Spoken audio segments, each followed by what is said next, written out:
નમસ્કાર મિત્રો, જય હિન્દ, જય ભારત, જય ગુજરાત. આપ સૌનું ફરીથી સ્વાગત છે આપની મનપસંદ યુટ્યુબ ચેનલ બેટ બોલની વાતોમાં. મિત્રો, બે મેચ પૂરી થઈ ગઈ.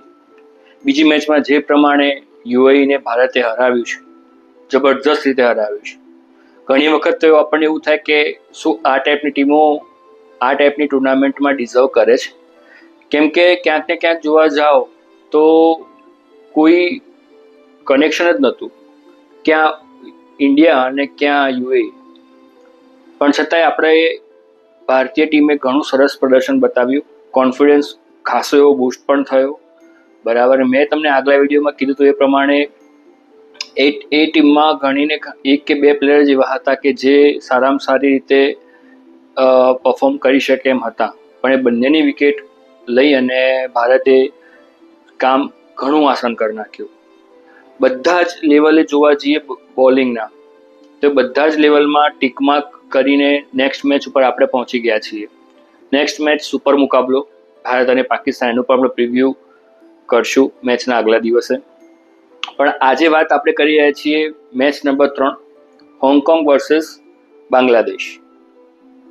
બાંગ્લાદેશ નો ડાઉટ હોંગકોંગની સામે થોડી અપગ્રેડેડ ટીમ કહેવાય, પણ ક્યાંક ઘણા વખતથી જે આપણે ક્યાંક ને ક્યાંક જોતા આવ્યા છીએ કે બાંગ્લાદેશની જે ટીમ ખરી એ પહેલાં જેવું પરફોર્મન્સ નથી આપી રહી. ખાલી એ વન ડેમાં એમાં પણ બાંગ્લાદેશની અંદર મેચ હોય તો સારામાં સારી લડત આપે છે, એમને હરાવવા બહુ જ મુશ્કેલ હોય છે.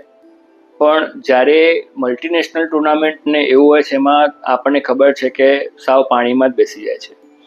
કદાચ આ એવી ફર્સ્ટ ટુર્નામેન્ટ એવી હશે કે એમના જે મોટા મોટા પ્લેયરો, સુપરસ્ટાર્સ જે અત્યાર સુધી હતા, જેમ કે મહેમદુલ્લા છે, મુશફિકુર રહીમ છે, તમીમ ઇકબાલ છે, શાકિબ અલ હસન છે, એવા કોઈ પણ પ્લેયર્સ આ વખતે અવેલેબલ નથી. પણ મેં તમને અગાઉ એક વિડીયોમાં પણ જણાવ્યું હતું એ પ્રમાણે એમની બોલિંગ, એમાં જે પર્ટિક્યુલરલી ફાસ્ટ બોલિંગ બહુ જ સારી છે.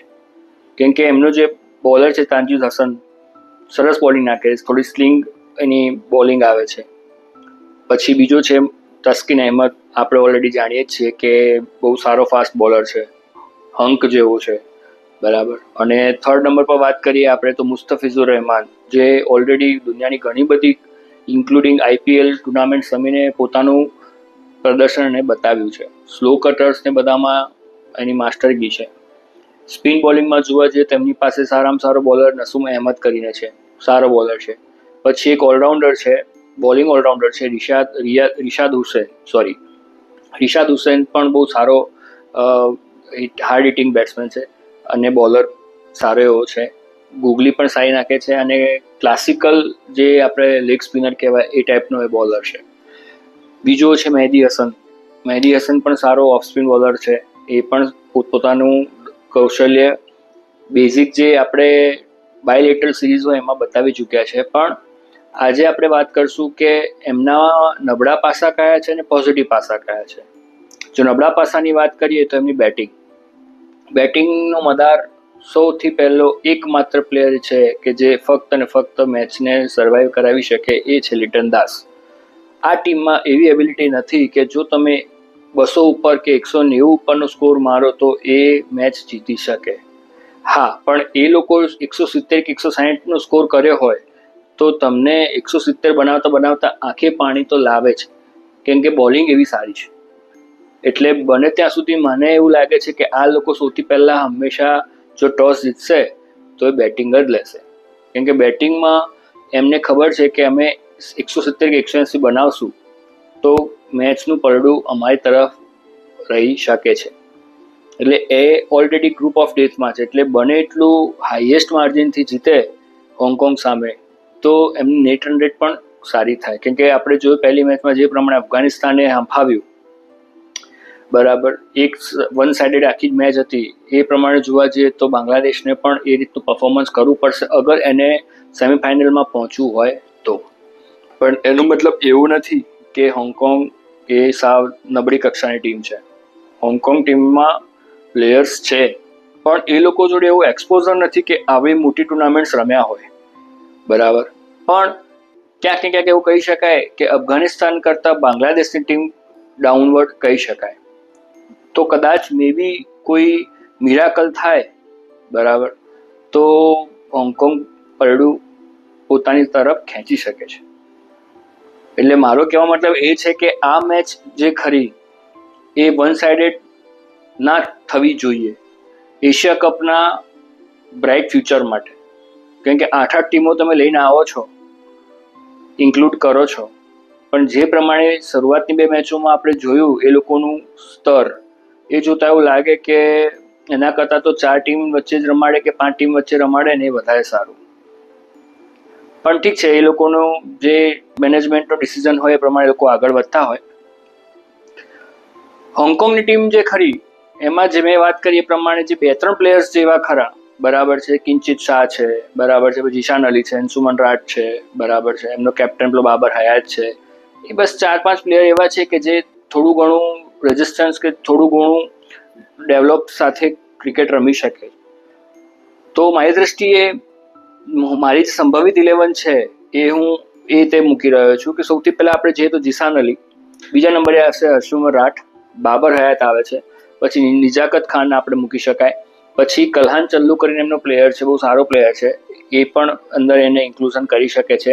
પછી બીજો છે આપણો ગુજરાતી પ્લેયર કિંચિત શાહ, બહુ જૂનું નામ છે, ઘણા વર્ષોથી રમે છે, એ પણ અંદર ઇન્ક્લુડ કરી છે, બરાબર. અને મને જ્યાં સુધી ખ્યાલ છે ત્યાં સુધી કિંચિત શાહ તો વર્લ્ડ કપ્સ પણ રમેલો છે હોંગકોંગ તરફથી, અને એ ટોપ ઓર્ડર બેટ્સમેન તરીકે એ લોકોને ઇન્ક્લુડ કરતા હતા. પણ આ વખતે હવે એની જે પોઝિશન ખરી એ લોકોએ ઘણી અંશે ચેન્જ કરી છે. અત્યારે લોકો એને લોઅર ઓર્ડરમાં રમાડી રહ્યા છે બીકોઝ ઓફ હિઝ એક્સપિરિયન્સ. એટલે 6થા નંબરે કિંચિત શાહને આપણે જોઈ શકશું. 7મા નંબરે યસીમ મુર્તુઝા કરીને પ્લેયર છે, બહુ સારો પ્લેયર છે. 8મા નંબરે એજાઝ ખાન, 9મા નંબરે આયુષ શુક્લ. કદાચ તમે પહેલી મેચમાં જોયું હશે જે પ્રમાણે એગ્રેશન એને બતાવ્યું હતું, આયુષ શુક્લ પણ સારો પ્લેયર છે. 10મા નંબરે અતિક ઇકબાલને રાખી શકાય, અને 11મા નંબરે એહસાન ખાન કરીને પ્લેયર છે એને રાખી શકાય. તો આપણે આ બધા પ્લેયર્સ વિશે વધારે વિસ્તૃતમાં નથી જાણતા, પણ એ લોકોને જે એક્સપોઝર જો સારું મળશે ને તો એ લોકો પણ સારામાં સારું પરફોર્મન્સ બતાવી શકે એમ છે. હવે આપણે વાત કરશું બાંગ્લાદેશની. બાંગ્લાદેશની ટીમ તમે જાણો જ છો, એ અપસેટ માટે જાણીતી છે. ગમે તે વખતે એ લોકો અપસેટ કરવામાં માહિર છે. પણ જે ઘણા છેલ્લા 5-6 વર્ષથી એ લોકોનું પ્રદર્શન કથળ્યું છે, સ્પેશિયલી 2020માં બહુ જ ખરાબ રીતે. કેમ કે એમના કોઈ સુપરસ્ટાર પ્લેયર્સ એવા છે જ નહીં. કેમ કે એની પાછળનું મેઇન કારણ એમનું છે કે એમનું જે બાંગ્લાદેશનું જે પિચીસ, ગ્રાઉન્ડ્સ, એ બધું જે કલ્ચર ખરું એ સાવ સ્લો છે. ત્યાં આગળ 130-135ની ઉપરનો સ્કોર થાય ને તો એ બહુ સારું વસ્તુ કહેવાય. કેમ કે તમે કદાચ ફોલો કરતા હોય બાંગ્લાદેશ પ્રીમિયર લીગ્સ અથવા તો એ લોકોની બાયલેટરલ સિરીઝો થતી હોય, એમાં મેક્સિમમ 160 ઇઝ ઇનફ. 160 એટલે આપણા 220 બરાબર કહેવાય. કેમ કે બોલ જે ખરા બધા જે પણ નાખે છે એ બધા સ્લો અને ટર્ન એવી પીચ હોય છે, અને નોન બાઉન્સી પીચ હોય છે, એટલે બોલ ઉપર આવે જ નહીં, બેટ ઉપર પણ જલ્દી ના આવે. તો એના કારણે શું થાય કે ક્યાંક ને ક્યાંક પ્લેયર જે બેટ્સમેન હોય એ મારવાની કોશિશ કરે તો ક્યાંક ને ક્યાંક કેચ થઈ જાય. એટલે ત્યાં આગળ એ રીતનું કલ્ચર જે એમણે બનાવ્યું છે એ કલ્ચર ક્યાંક ને ક્યાંક આવી મોટી ટુર્નામેન્ટમાં એમને અધોગતિ તરફ લઈ જાય છે. કેમ કે તમે જોશો કે એમની સામે અગાઉ વાત કરી પ્રમાણે જો 200નો સ્કોર તમે ખડકી દો તો એમની પાસે એવા પ્લેયર્સ નથી કે 200 ચેઝ કરી શકે. સો મારી દ્રષ્ટિએ મારી જે 11 ખરી એવું તમને કહીશ. તાજિદ હસન સાકિબ બહુ સારો ઓપનર છે, સારું સ્ટ્રાઇક રેટ ધરાવે છે, 130+ એની સ્ટ્રાઇક રેટ છે, સારો પ્લેયર છે. પછી બીજા નંબરે પરવીન હુસેન છે, આપણે એટલું બધું જોયું નથી, સો મને એના વિશે બહુ આઈડિયા નથી. 3rd નંબર પર લિટન દાસ, એ કેપ્ટન અને વિકેટ કીપર બંનેનું કામ ભજવશે. 3જા નંબરે છે તૌહિદ હૃદય, એમનો વન ડેનો સારો બેટ્સમેન છે, ટેસ્ટમાં પણ સારું પ્રદર્શન કરી શક્યો છે, પણ ક્યાંક ને ક્યાંક 2020 હજી એટલો બધો પ્રોમિસિંગ નથી. પછી શમીમ હુસેન છે 6થા નંબરે. ઝાકિર અલી પ્લેયર સારો છે, એ લોંગ હિટ માટે એ સારું એવું પરફોર્મન્સ બતાવી ચૂક્યો છે BPLમાં, બરાબર. એટલે ત્યાં આગળ પણ એને આ રીતના મોટા સ્ટ્રોક મારી અને પોતપોતાની ટીમને એને જીતાડવામાં ભૂમિકા આટલા વર્ષોમાં કરી છે. એટલે ઝાકિર અલીને પણ આ લોકો ઇન્ક્લુડ કર્યો છે, બરાબર. પછી આપણે વાત કરશું એમનો 7મા નંબરનો પ્લેયર મહેદી હસન.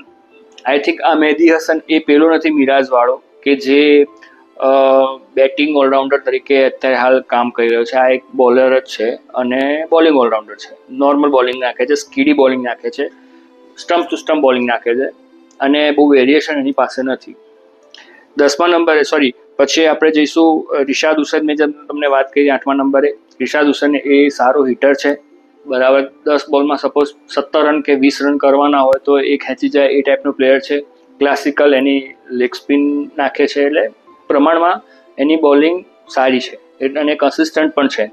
અને અમુક બહારની લીગમાં પણ PSL ને એ બધામાં પણ એ રમે છે, એટલે એને થોડું એક્સપોઝર આ રીતનું ખરું. પછી 10મા નંબરે તસ્કીન અહેમદ, અનબીટેબલ. 11મા નંબરે મુસ્તાફિઝુર રહેમાન, એ પણ અનબીટેબલ. એટલે આ બંને પ્લેયરો સારા છે. એટલે મેં એટલા માટે તમને કીધું કે એમની ફાસ્ટ બોલિંગ જે ખરી એ સ્પ્લેન્ડિડ છે, જોવાલાયક છે. જો એમને એક જ ફાસ્ટ બોલર બગડ્યો, રન ધોવાયા, તો પછી એમને કમબેક કરવું બહુ જ મુશ્કેલ છે. એટલે મારી દ્રષ્ટિએ મારી 11 બંને ટીમની આ છે. તમે પણ જણાવી શકો છો તમને કઈ ટીમ જીતે એવું લાગે છે, કઈ ટીમ ઉપર તમે લગામ લગાવશો. તો મિત્રો, આ હતી આજનું મેચની પ્રિવ્યૂ.